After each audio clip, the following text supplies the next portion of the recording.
Well, welcome back to Be Sure to the right on KTV Kenya.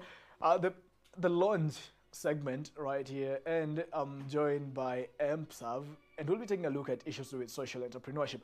So technically, it's just looking into or the problems that face the society per se, and then now innovatively budding the solutions that solve the said problems to make profits out of that. If I got you right. Yeah, sure. Right. Sure. Briefly, take me around what EmpServe is about. Thank you so much for hosting me. First, to highlight, EmpServe in full, we empower and serve. And as the word goes, it's a basic modality of empowering the young people to serve communities. But we emphasize a lot through social entrepreneurship.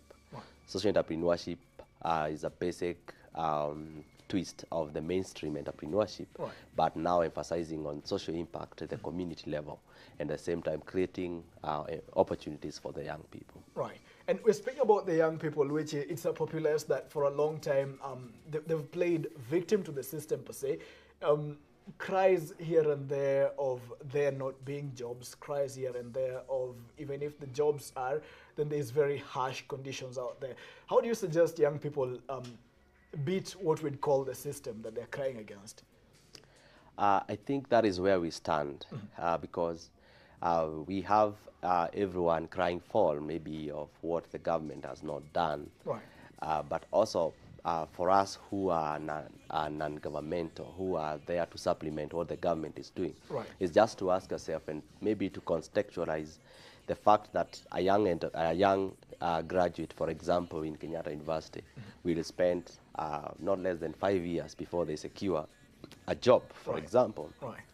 It brings out now the component of other actors within the ecosystem to ask ourselves, how do we bring out the best out of the young people?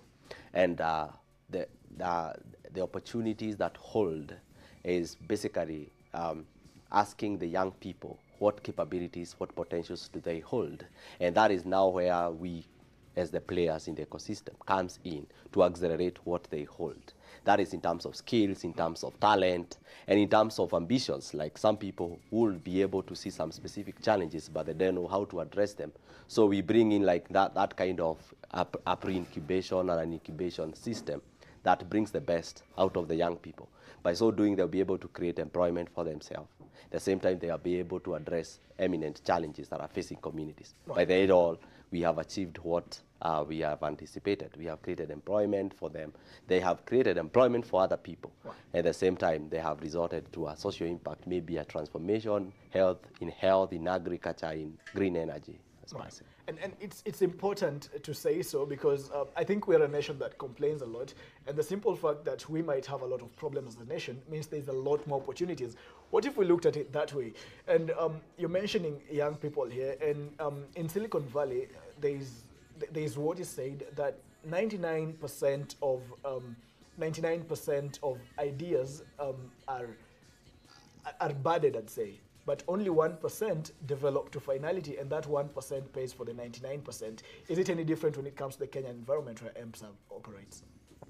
I think we are buying a lot from the developed ecosystem, say like the Silicon Valley as you have brought it. Right. But at the same time, we are asking ourselves, in as much like one idea or innovative or creative idea out of 10 is the one that is seeing the light of the day. Right. We ask ourselves, why is it so? For example, Nairobi is known to be a hub, like the center of hub within East Africa. Right. Like we are the tech hub, we have the biggest business potential within East right Africa, now, yeah. as it is. But then, when we are looking at the country, we have bigger potential at the grassroots level. We have more opportunities, like when we are talking of food insecurity, we are talking of counties and counties, like not only Nairobi. Right. So the biggest opportunity for us as EmpServe we see is how to challenge the young people to innovate within communities, like to bring their solutions home. Like take them, for example, let me give an example. Let's say we are talking about a person who is creating a food security solution right. For Makueni, for example. It is our challenge as an enabler to take them to Makueni. let them resonate with people of Makueni, have the data right. Because one of the biggest problems that works out with young startups is that we don't have our strategies right. So we are working around the market analysis, which also happens in social entrepreneurship. Right. It is not that I have seen this problem, I want to create a solution. The same way we have market analysis in the mainstream business, even in social entrepreneurship, you have to understand what are the basic needs of the people of this county, of this area. Which areas do I fit in to bring in my solution? Right. Is my solution timely, for example? So we are talking about strategy, timeliness, and of course now sourcing for finances to be able to test the ideas at the grassroots level. Right. And Martin Irungu, you sound pretty passionate about this, I have to say. Where does this come from? And by extension, and ask, where did you grow up and what are some of the solutions you gave to that particular populace? So let me just give a bit of a context of where I came from. I came from as a village where we didn't have computers or electricity. Right. So I was surprised to say I touched a computer after my Form 4. And here you were. Yes, and that maybe that tells you why all our programming, maybe we are having a bit of ICT. Right. But just to give you a context, I was able to, by the time I cleared my O level, what came back to my mind when we had connectivity of electricity in the village was how do we create an opportunity for other people to learn digital skills. Because for me, when I was admitted to campus, I was given an opportunity to go and learn computer skills. Right. That is, when I say computer skills, I mean the basic computing. Right. Like, but then it was a big thing. Then also was a big thing. I mean, it was like a course. Right. Do you know, it was like an admission for a course. Right. So that was back in 2007 and 2008. So, but then we gathered together with some other young people who are also admitted to different campuses. I was in KU, I was admitted in KU. So what we said, we need to create a small hub in our community and train the people of the community on digital skills. Right. But when we got admitted to, and it was doing well, we trained our teachers, the doctors around, the people, just entire community, the people who are clearing for 4th year. We were able to do a bit of training over there. But then when we went out to campus, we couldn't run the idea because all of us have already gotten to campus. And then when I'm clearing 4th year here in KU, I'm out there, I am jobless. And I remember I had a brilliant idea. Right. Sometimes back that I would be running. So what I came to learn, that was a social enterprise. Right. And let me just cut you at that point. I think the shoes which you wore at that point are shoes that a lot of people wear even as at now. Where you have all these brilliant ideas, but you're there helpless, jobless, and you see nothing else working for you. Sure. What are some of the, because a lot of entrepreneurs have complained that the Kenyan budding environment is not as comfortable, it's not as good for an innovative idea. It kills it before it even takes off. What is your determination on this? I would say it started at that point when you are desperate, when you are employed. Right. For example, in the story that I was giving you, in that state, I would ask myself, with all the potential that I have and all the ideas that I hold, I didn't find that person who would hold my hand. And then that is the point that we will think, Empower and Serve would come in to resolve that problem. Right. Because we need somebody who will hold your hand to make your ideas concrete. And that is the situation we have so many young people around here. But I always ask myself this big question. Within the ecosystem, you will find, for you to justify that you are able, you really need to have worked out your idea to a specific stage.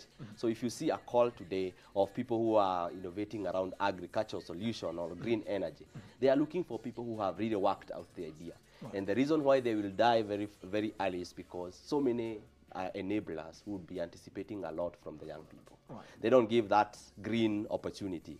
We don't really have this kind of patient financing, for example, because if you want to do, for us, you want to do equity with the idea. At that stage, I'm not doing a lot. I'm not making lots of any profit, for example. I need to do a prototype of my idea. So you'll find, because I didn't have somebody to hold my hand, right, my idea will die. It didn't take off. It didn't take off. So that also means a big opportunity for enablers who want to get into social entrepreneurship. Sure, sure thing. What roughly estimates what percentages are we looking at right here of uncharted markets per se? you started very well by highlighting a bit of how ideas die. And still going to the mainstream business, SMEs, you'll find that for an idea, out of 10 ideas, it is only one idea that will go up to a maximum of 2 that will see their that birthday. It is only maybe one idea that will see the end of the life to the 5th birthday. That tells you there is quite a lot to be done. And then I come back to social entrepreneurship. It is big. It is social entrepreneurship ties with the sustainable development goals. It ties the world together. It brings together the world and sets the goals. Like the sustainable development goals ties the world and sets the goals on what countries should be addressing. So when young people are tying their solutions towards specific sustainable development goals, it gives them an opportunity to be able to have more players resonating with the ideas. Like we really have to practically think about food security, think about health, think around energy, think around all the aspects that have been emphasized in the sustainable development goals. It gives us even a bigger opportunity. So as a young people listening out there, you really have to tie out your idea with the national priorities, say the Big 4 agenda. Currently, we are doing a program with a few Kenyatta University students, specifically on enhancing food security. Like we have to prioritize what are the national priorities, what are the regional priorities, and what are the global priorities. So that your priority, at least what you're involved in, actually gets to sync with what the market needs. I'd say confidently. So right now, Mr. Martin, you're steering the implementation of the Innovation and Social Impact Program, which is aimed at building innovation and social entrepreneurship ecosystem by young leaders per se. Take me what this is about. Our models and our programs are specifically tied to innovation for social impact. So basically, we are moved by 3 taglines: innovate, create, and impact. So it's about being creative. Innovation, not just creating a new thing out of the moon, but basically rethinking and redesigning. When we talk of creation, it's now getting the best of the young people and helping them to bring it out and to create content, to create a solution, to create what the market needs. And of course, impact is a result of enhancing the livelihoods, enhancing the life at the household level, making the life better for the people. So when we talk about innovation for social impact, the implication is we are challenging the young people to diversify their thinking and come up with creative and innovative solutions for the community. And that is as simple as thinking of, in this place we are having a bit of food wastage. So what would I do? So think of a cooling solution. Then maybe go to a place like Chandaria, pitch your idea with your technical skill, create a team that will be able to work around the solution. Then come to us, go to other players, pitch the idea, and basically you come up with a solution for the people of that specific community. So that is the basic implication of innovation for social impact. Amazing. Your call out to the young people who I'd want to believe is your target, I'd say, with this, because they're quite early adopters when it comes to issues to do with innovations per se. Maybe just a call out in a line or two. At this stage, I would call upon the young people not to be held back.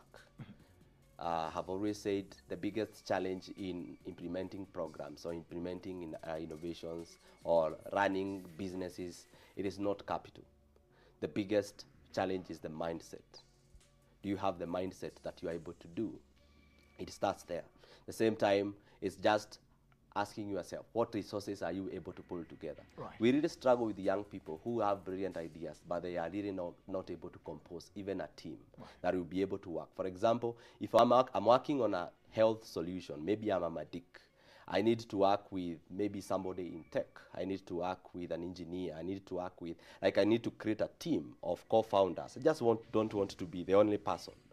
So when I'm coming to approach enablers like EmpServe, I'm saying this is the team. We have been able to work up to this stage. So what we are looking is mentorship. We need this connectivity.